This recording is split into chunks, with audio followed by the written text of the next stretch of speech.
aksesorisnya sama semua.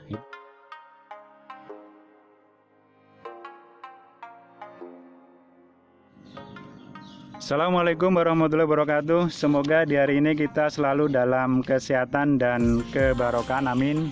Untuk hari ini akan kita bahas yaitu beberapa kekurangan daripada mobil Kijang, terutama adalah untuk mobil Kijang kapsul ya. Jadi mobil Kijang sendiri untuk kapsul ini pertama kali keluar dari tahun 97 sampai dengan tahun 2003, insya Allah sampai 2003, kemudian 2004 awal itu dilanjutkan yaitu dengan Kijang Innova. Untuk Kijang kapsul sendiri dia keluar yaitu ada dua tipe ya, tipe long dan short. Nah itu bisa dilihat rata-rata untuk tipe long dan short itu untuk membedakannya ada daripada panjang untuk di bagian belakang ya. Panjang di bagian belakang nanti akan kita bahas untuk di episode yang lainnya. Nah sekarang adalah untuk beberapa kekurangan daripada mobil Kijang kapsul pada umumnya ya. Yang pertama adalah kalau kita lihat dulu bagian mesin.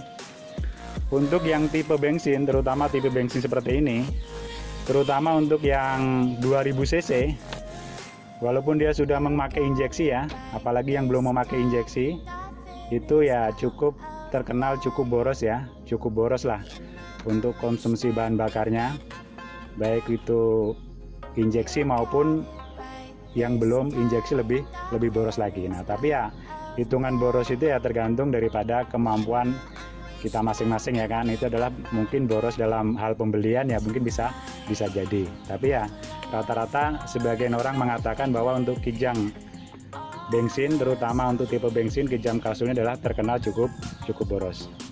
Terus yang kedua adalah untuk mesin yang 1800 cc itu adalah untuk under powernya cukup rendah ya.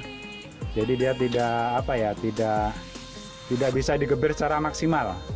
Kalau sebagian orang mengatakan itu adalah sering kayak meraung ya. Jadi kalau kita paksakan itu ada suara raungan untuk mencapai torsi yang maksimal. Nah itulah terutama adalah untuk mesin yang 1800. Tapi kalau yang 2000 cc ya is oke lah.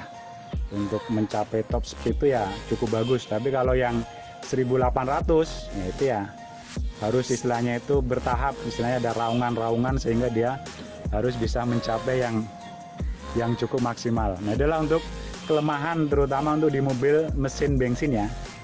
Sedangkan untuk di mobil yang solar, untuk mesin yang solar ya kita tahu sendirilah untuk solar sendiri dia adalah menggunakan mesin HIS. Itu ya cukup baik, cukup bagus ya kan. Cuman ya mungkin ada sebagian yang mengatakan kalau seandainya sudah terjadi ngelitik di dalam mesin itu udah bunyi ya. Jadi ya suara Kijang ini yang diesel ini memang tidak sehalus dengan kompetitor yang lainnya pada saat yang keluar pada saat itu ya. Kecuali kalau yang Kijang sekarang kita lihat ya suaranya sudah halus ya kan. Tapi kalau yang tahun 97 sampai dengan tahun 2000-an itu dibandingkan dengan kompetitor yang lain itu suaranya cukup berisik ya. Suaranya cukup berisik, ciri khasnya itu terlalu keras kalau kita dengar suaranya itu keras. Nah terutama kalau sudah ngelitik. Nah itu ngelitik itu biasanya ada sebagian bengkel itu yang kadang-kadang memang sudah angkat tangan tidak bisa mengembalikan ke suaranya yang normal. Tapi juga ada sebagian yang bisa ya kan, itu tergantung daripada bengkelnya atau masing-masing lah. Nah itu biasanya seperti itu. Jadi untuk yang tipe solar itu seperti itu ya, kelemahannya adalah suaranya cukup berisik dan keras, terutama yang keluaran pertama tahun 97 sampai dengan tahun 2000-an. Kalau yang tahun 2000-an ke sini ya insya Allah sudah cukup baik. Terus kelemahan yang berikutnya untuk Kijang ini adalah dari bagian bawah mesin itu di kopling ya, di bagian kopling ya. Di bagian kopling walaupun dia sudah menggunakan master kopling, nah cuman ada sebagian yang mengatakan bahwa berat untuk di koplingnya. Cuman itu juga bisa diakali ya. Bisa diakalin istilahnya itu sekarang ini ada peringan kopling ya kan, ditambahin besi segala macam, ada modifnya.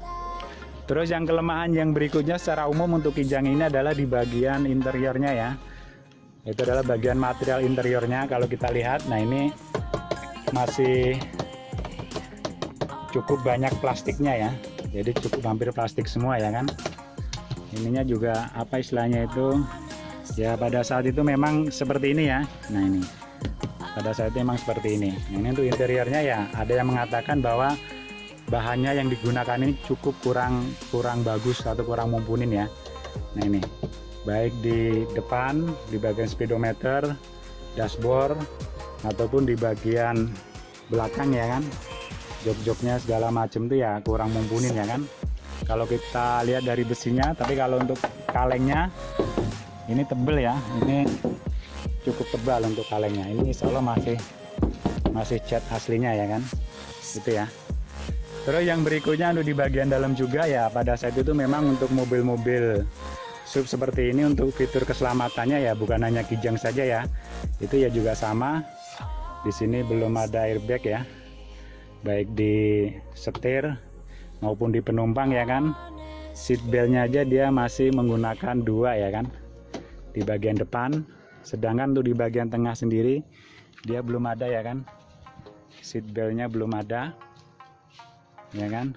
Apalagi di bagian belakang itu untuk seat beltnya belum ada ya. Terus yang berikutnya adalah